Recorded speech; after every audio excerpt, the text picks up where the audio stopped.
ইসরায়েলের টার্গেট তুরস্ক এবং যুক্তরাষ্ট্রের পরবর্তী টার্গেট কিউবা এবং ইরান বিষয় নিয়ে এখন পর্যন্ত কি অবস্থানে আছে এই দুই দেশ জানাবো সেই বিষয়ে। আসসালামু আলাইকুম, আমি মনিরুজ্জামান। মধ্যপ্রাচ্যের যুদ্ধ নিয়ে এখন বেশ তালবাহানা চলছে। ইরান এক কথাই বলে দিছে যে আমরা শান্তি চুক্তি করতেও রাজি যদি প্রয়োজন হয়, বা প্রয়োজন হলে আমরা যুদ্ধ করতেও রাজি। তার মানে ইরানের কথা আছে যদি তাদের শর্ত পূরণ হয় বা তাদের কথা মতো হয়, তাহলে তারা যে কোনো প্রস্তাবে রাজি, যুদ্ধ করতেও রাজি বা তারা শান্তি প্রস্তাবেও রাজি। অন্যদিকে ট্রাম্প আশা করছে যে না, এটি আলোচনা এবং কূটনৈতিকভাবে সমাধান করা যাবে এবং সে আশাবাদী। কিন্তু নেতানিয়াহু এটাতে কোনোভাবে আশাবাদী না। নেতানিয়াহু শুধু জোর করছে যে ইরানে আবার নতুন করে অভিযান চালানোর জন্য ট্রাম্পের, যে কারণে ট্রাম্প মাঝে সাঝে শুধু বলছে যে ইরান কথা না শুনলে তারপরে আবার বোম্বিং করা হবে, হামলা করা হবে, আবার বলছে যে না, আমরা কূটনৈতিকভাবে আলোচনা করতে চাই। তবে আসিফ মুনির ইতিমধ্যে কি করছে, আবার ইরান সহ বেশ কয়েকটা দেশে সফর করছে এদের ভিতরে অভ্যন্তরীণ দূরত্ব কমানোর জন্য বা ভালো একটা সলিউশন নেওয়ার জন্য।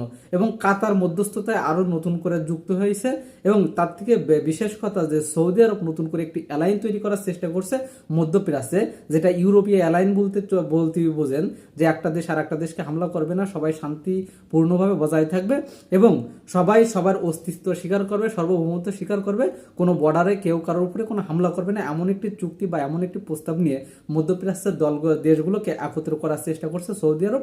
তবে এটা কতদূর সফল হবে এটা জানা খুবই দায়ী, কারণ এটা হলে এখানে আমেরিকান আধিপত্যবাদ একদম মুখ থুবড়ে পড়বে, অলরেডি পড়ছে। তবে আমেরিকান আধিপত্যবাদ মধ্যপ্রাচ্যে আর চলবে না, এটা ক্লিয়ার। কারণ চীন সফর করার সাথে সাথে ট্রাম্প পরবর্তীতে পুতিনও সফর করে চীন এবং চীনের সাথে 42টি চুক্তিতে আবদ্ধ হয়। এবং এখানে বিশেষ করে ভূ রাজনীতি বা মধ্যপ্রাচ্যের রাজনীতি বিশাল বড় অংশ জড়িত, হয়তো প্রকাশ্যে সেটা আসে নাই।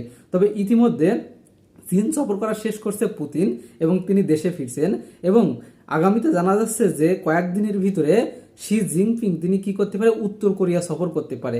তার মানে অ্যালাইনটা আপনি দেখেন যে যুক্তরাষ্ট্রের প্রেসিডেন্ট ট্রাম্প চীন সফর করলো এবং সেটা খুবই আলোচনার মাধ্যমে। এরপরে কি হলো, পরপর পুতিন আবার কি করলো, চীন সফর করলো। পুতিন চীন সফর করার পরে চীনের প্রেসিডেন্ট আবার কি করছে, যে উত্তর কোরিয়া সফর করছে। তার মানে অ্যালাইনটা বুঝছেন। এবং এর মধ্যে কি আছে, তায়াং ইস্যু নিয়ে বেশ ঝামেলা চলতেছে যুক্তরাষ্ট্র এবং চীনের ভিতরে। এবং চীন ডিরেক্ট বলে দিয়েছে যে তায়াং কখনো স্বাধীন ছিল না, সেটা চীনের অংশ, এটা কখনো স্বাধীন হবে না। তার মানে ভূ রাজনীতিক বা সিনাই যুদ্ধ অলরেডি ইতিমধ্যে শুরু হয়ে গেছে। তবে ইরান ইস্যু নিয়ে ইসরায়েল বারবারই চাচ্ছে সেখানে আক্রমণ করতে, কিন্তু ট্রাম্প বৈশ্বিক চাপে বা অর্থনৈতিক চাপে কি করতে পারছে না, বা দেশের সেনাবাহিনীর চাপে বা দেশের মানুষের চাপে আক্রমণ করতে পারছে না বা হামলা চালাতে পারছে না। যে কারণে এখনো পর্যন্ত ইরান যুদ্ধ কি আছে, যে একটা নিউট্রাল পয়েন্টে আছে, যে কেউ একে অপরকে হামলা চাচ্ছে না। এবং তার থেকে বড় কথা, মধ্যপ্রাচ্যের কোনো দেশ চাচ্ছে না যে হামলা করতে, কারণ মধ্যপ্রাচ্যের বেশিরভাগ দেশই এখন অবস্থা খুবই নাজুক বা তাদের অর্থনৈতিক অবস্থা খুবই ভঙ্গুর। তবে ইসরায়েল এখন নতুন করে প্ল্যান সাজাইছে যে তাদের পরবর্তী টার্গেট তুরস্ক, কারণ ইতিমধ্যে তারা তুরস্কর সাথে তাদের কূটনৈতিক সম্পর্ক ছিন্ন করার জন্য তেমন একটি প্রস্তাব বা তেমন একটি মানে গুঞ্জন শোনা যাচ্ছে যে তুরস্ক থেকে অ্যাম্বাসি সরাই নেবে বা তাদের সাথে কূটনৈতিক সম্পর্ক বন্ধ করে দেবে কারা, ইসরায়েল। এমনটাই শোনা যাচ্ছে। যেহেতু এটাই শোনা যাচ্ছে এবং আগামীতে সবাই প্রেডিকশন বা সবাই জানে যে তুরস্ককে আক্রমণ করতে যাচ্ছে ইসরায়েল, যে কারণে তারা প্রিপারেশন নিচ্ছে। সুতরাং এটি সত্য হলেও অসম্ভব কিছু না হতে পারে এবং এটা সবাই মানে ওপেন একটি সিক্রেট। এবং যুক্তরাষ্ট্র কিউবা আক্রমণ করবে বা কিউবা হামলা করবে, যে কারণে যুক্তরাষ্ট্রের গোয়েন্দাদের ভিতরে চলছে বিশাল বড় তাৎপর্যায় আলোচনা বা সমালোচনা বা বিশ্লেষণ। যদি বিশ্লেষণে পজিটিভ হয় তাহলে ইরানের পরবর্তীতে দেখবেন যে যে কোনো সময় কিউবাকে আক্রমণ করছে যুক্তরাষ্ট্র। তবে দেখা যাক শেষ পর্যন্ত কোন দেশ কি করে।